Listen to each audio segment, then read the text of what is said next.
All right, we are recording. Now what I'm going to do in this session is demonstrate how to complete one of the OYO assignments, specifically the Swirl assignments. OYO consists of on your own. Those are the study guides that you work with for credit during the semester. There's 4 categories. There's Swirl, there's homework, there are quizzes, and there's data camp. And those are the 4 on your own. They each count for something like 5% of your grade, and that was discussed, I think, pretty much the first night of class. All right, so what we're going to do is I'm going to go to Canvas here, and we're going to take a look at assignments. Well, let's go to our class. There you are, Tyrod, and we'll go into assignments. And in assignments, you'll see there is a section called Swirl, and we're going to work this one. I'm not going to finish it. We'll start this one. The Swirl exploratory analysis. Swirl exploratory data analysis. Now, you'll notice there's no link to external data set. There's no link to a GitHub account. This entire assignment is completed within the auspices of RStudio Cloud. And so we're going to go into RStudio Cloud to work this. Now, normally when you bounce into RStudio Cloud, you'll be in your workspace. And to work this, we have to be in a shared space. So I have a shared space here called Swirl Example. And inside this shared space, I'm going to create a new project. And a new RStudio project. And I'm going to name this project Swirl, S-W-I-R-L, and E-X-P-L-O-R-A-T-O-R, Swirl Exploratory. Because this is what I'm going to use to work the first Swirl assignment, exploratory data analysis. So this thing comes up. Please wait. All right.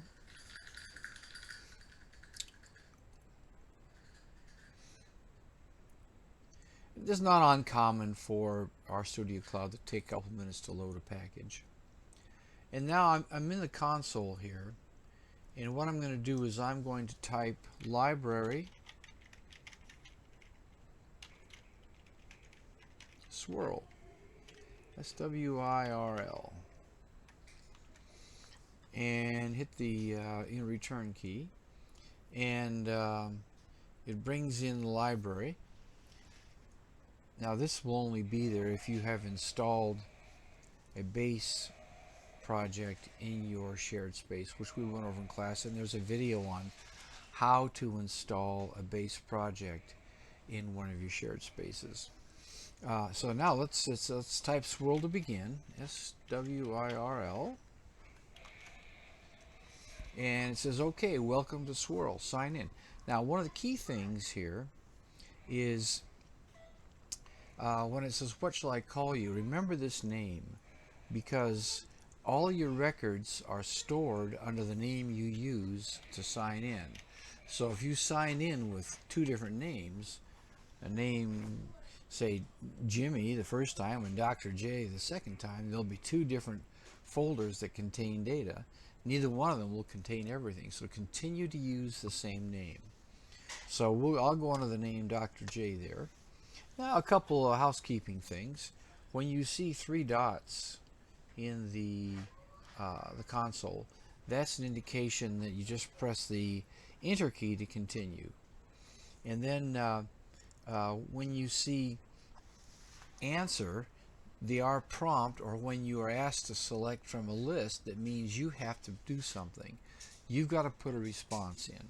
So for example, let's get going. So I'm going to select 3 and get this party started. So now you notice there are 3 dots down here, so I shall hit the 3 dots, and there it is, exploratory data analysis.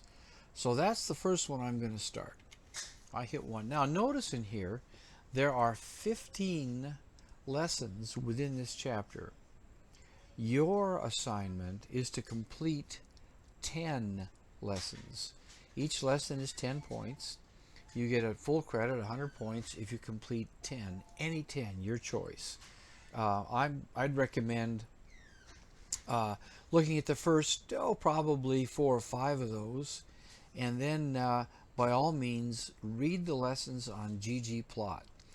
ggplot is one of the most useful data plotting routines available, and we use it extensively in all the projects that we have for your projects. I think there's 8 or 9 projects, which constitute something like 60% of your grade, somewhere around there.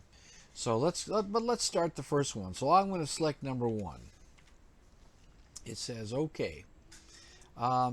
You'll notice it attempting to load the lesson. Got it all. Now, principles of data graphics. Slides for this and other data science courses may be found in.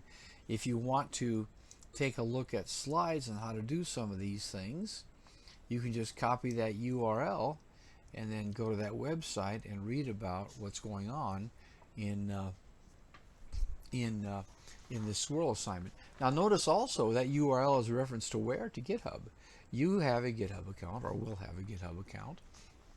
So it's very easy. You can simply fork the slides from that GitHub account to your GitHub account and always have access to them. Okay, so let's continue in any case. So you notice there's 3 dots. That means I just hit the enter key to continue. And it says in this lesson we'll discuss some basic ideas associated with presenting data effectively. We'll illustrate fundamental concepts. Okay, now, so here we go. As a warm-up, which of the following would not be a good use of analytic graphing? Well, show comparison is a good idea. Show multivariate data probably is a good way to do it. To show causality, mechanism, explanation is probably good. And my guess is probably wouldn't use it to decide which horse to bet on in a track. So I'm gonna select 2 and hit return. And it says, oh, you're all over this stuff. Okay, it says you're ready to start. Graphs gives us a visual form of the data. It's a way to see what's going on before you start any analysis.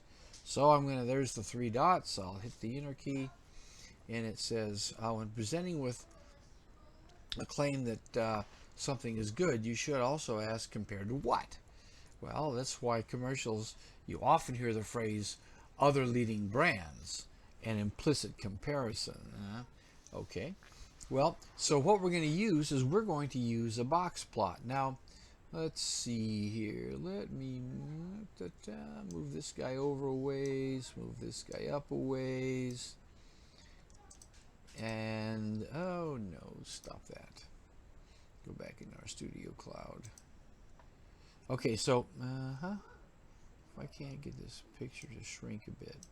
All right, so we're going to use a box plot to look at things. Now, a box plot basically is a plot that shows for a particular variable what the median value of that variable is. That's the solid dark line. The box itself contains half of the observations, 50%.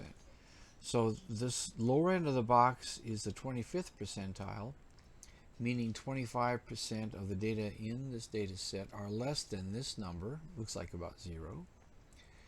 And this is 50%, so 25% are above this number. This is the 75th percentile. It looks to be about, I don't know, 3, somewhere around there.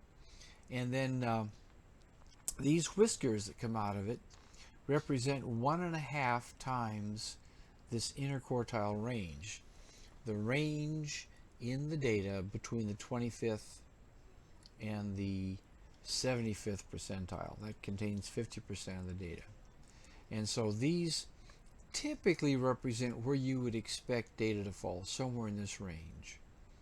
The little dots you see beyond those whiskers represent potential outliers. These might be data that there was something wrong, was collected, it got mistyped. Doesn't mean it's not correct. It just means that okay, it doesn't look usual. Go take a look at it. Make sure that it's something you'd expect it to be. All right. So there's a box plot. Now let's see what we can do with these things. Okay. It says how many days improvement does the median correspond to. So this looks like what we have in this box plot is um, the number of symptom-free days of asthmatic children um, with the use of an air cleaner. Okay, so how many days does the median? Well, the median is the dark line. So the dark line coming right across looks like it's about 1. So the selection here would be number 4, which is a 1. Now I want to give you a little bit of a heads up here that what Swirl does is they don't put all these answers in the same order. They shuffle them around. And if you miss it, you get a second shot at it, but then it shuffles it around. Okay, this is informative, but it's a little bit cryptic, since the y-axis is claiming to show a change in the number of symptom-free days. Wouldn't it be better just to show some kind of comparison between, say, a place that has an air cleaner and a place that does not? Oh, well, there we go. So here's what we have. Typically, this is control, which means this is an area that does not have the air cleaner. And for among the asthmatic children, here is the box plot. You'll notice that the median days change in symptom-free days is less in the control group than in the air cleaner group. Okay, so we got the 3 dots. Let's continue with this. And by showing 2 box plots side by side, you can make a comparison, see if there's visual evidence of a difference in that the air cleaner might make. Now, observing a visual difference doesn't mean that in fact it does make a difference, because if you took a different sample, it might show something entirely different. So that's the basis of statistical inference. Is we have to decide between, could this be a sample result that if I just took a different sample I'd wind up with a different result, or is there really something going on with the air cleaner? We'll talk about that later. That has to do with inference. In fact, there is an RStudio section on statistical inference, a Swirl section. Okay, so now look at this. We got to answer a question. What does the graph not show you? Let's see. Well, children in the control group had at most 3 symptom-free days. Here's the control group, and children in the control group had at most 3 symptom-free days. So we go up here, there is the maximum control group. That looks, so that one's probably true. 75% of the children using the air cleaner had at most 3 symptom-free days. Well, there's the air cleaner, and 75% would be this top right here. It says 75% of the children using the air cleaner had at most, looks like they had at most about 3 symptom-free days. Using the air cleaner makes asthmatic children sicker. Well, you can't really say that because you don't know what sicker means. The control chart only shows information about the number of symptom-free days. So we're going to take selection 3. Okay, so we got that right. So now this is you show comparison. Consider the plots we have over here. Symptom-free days, fine particulate matter. Once again, this is the control, the air cleaner, the control, the air cleaner. And well, they're probably going to ask us something about that. The children in the control group. Okay, so this picture tries to explain how air cleaner increases the number of symptom-free days for asthmatic children. What mechanism does the graph imply? Okay, well, let's see. That the children in the control group are healthier. No, it has nothing to do with their health. It's the number of symptom-free days for asthmatics. That air in the control group is cleaner than air in the other group. Well, let's see. Here's the air. This is the control group. There's the air cleaner. And if you look at the fine particulate matter, the number of fine particulate matters in the control group, well, somewhere around there with a median of whatever the units are, those parts per million or something. It looks like there's more in this one than in that one. So it looks like air in the control group is cleaner than air in the other group. That the air does not show the air cleaner increases pollution. Does not show the air cleaner reduces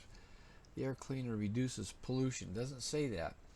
Pollution and fine particulate matter may be two different animals. So it would say to me, it looks like number 2 would be the one I'd pick. All right. Oh, now look at this. I got this one wrong. Okay. It said, so now the picture at the right shows an air cleaner that cleans. Okay. I must have missed that. The picture on the right, that's this picture right here, shows an air cleaner that cleans. All right. That the air cleaner increases pollution. No, the air cleaner, particulate matter, no. The air cleaner, the air in the control group is cleaner than the air. No, because it's got more particulate matter. Children are, the children in the air cleaner in the control group are healthier. Well, we don't know that because health is a different issue from particulate matter. That the air cleaner reduces pollution.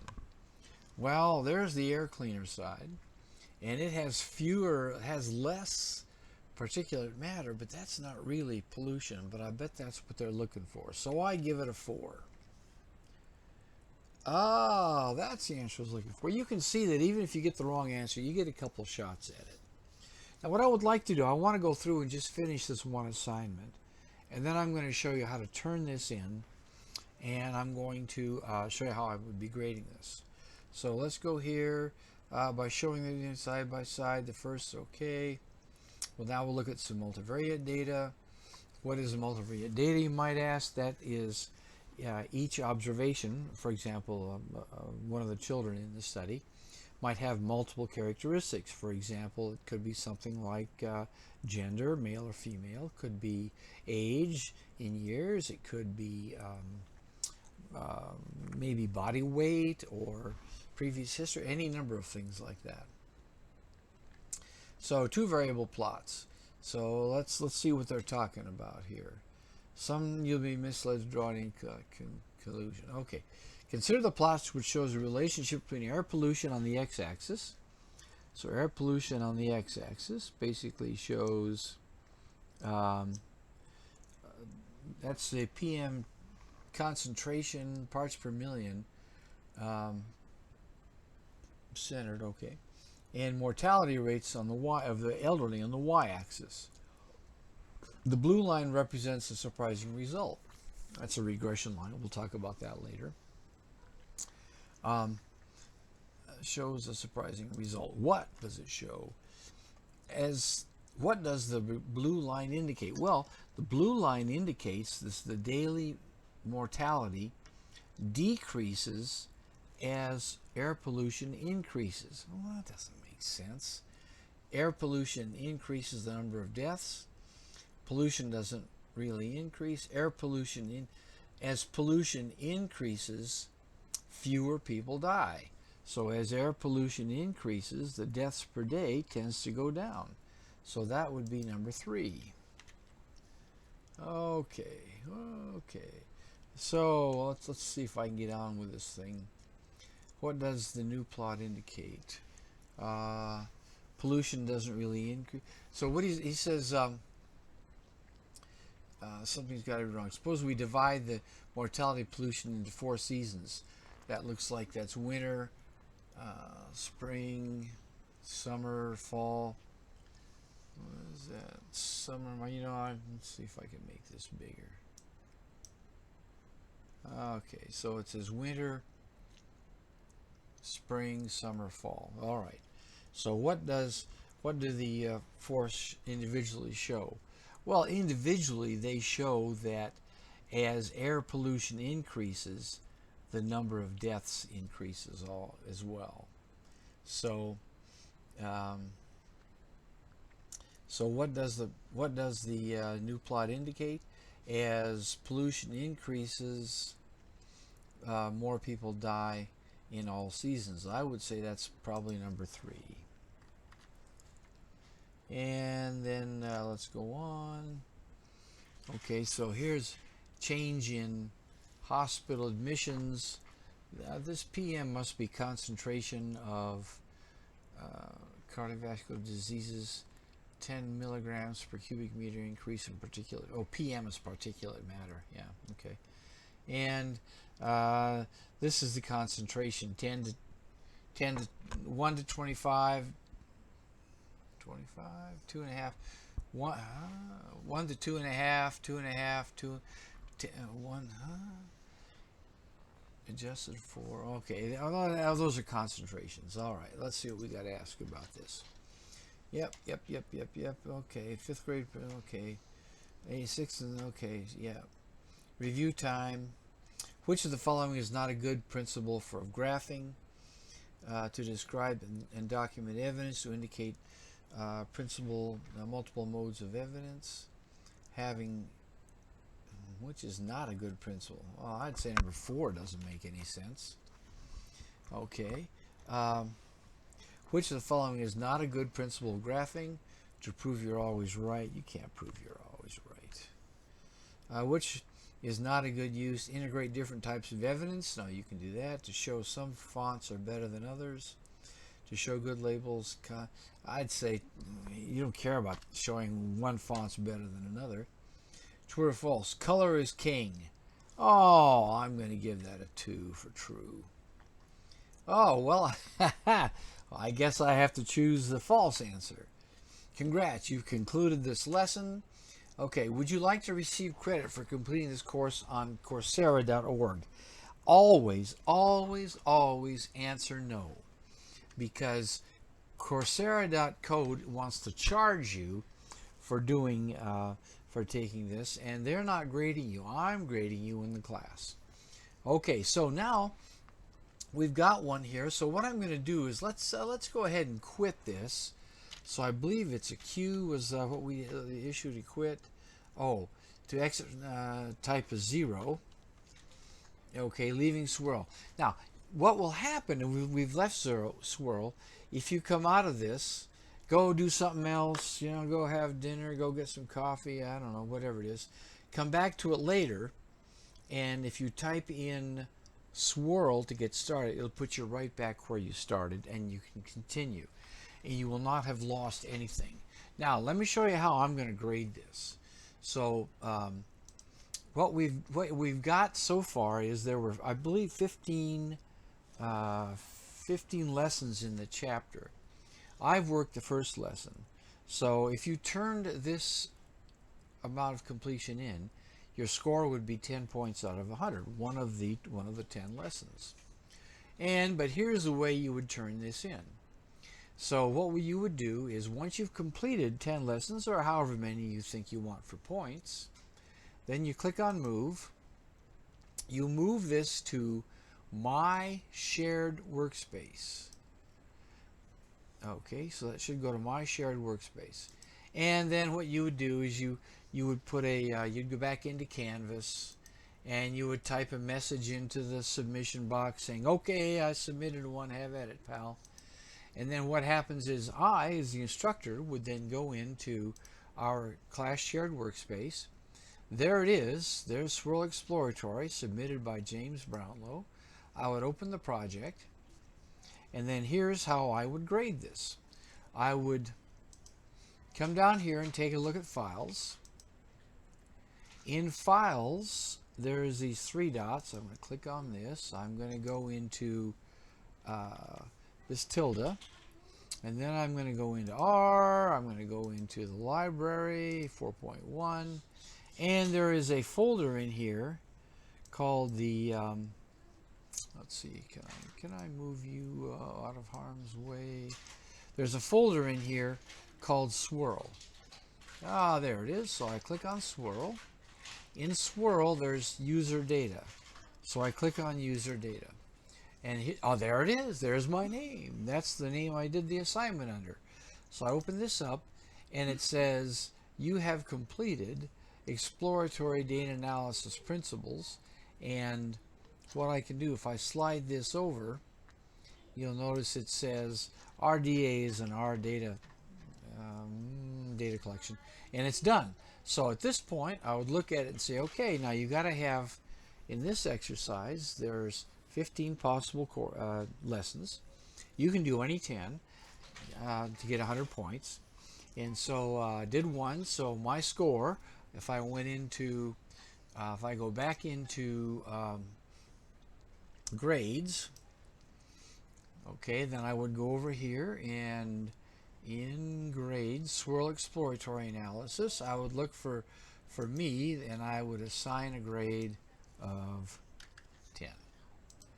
Okay, and that is how you would get graded. Now, once that's done, then what I would do as the instructor, I having graded this, I would go back into the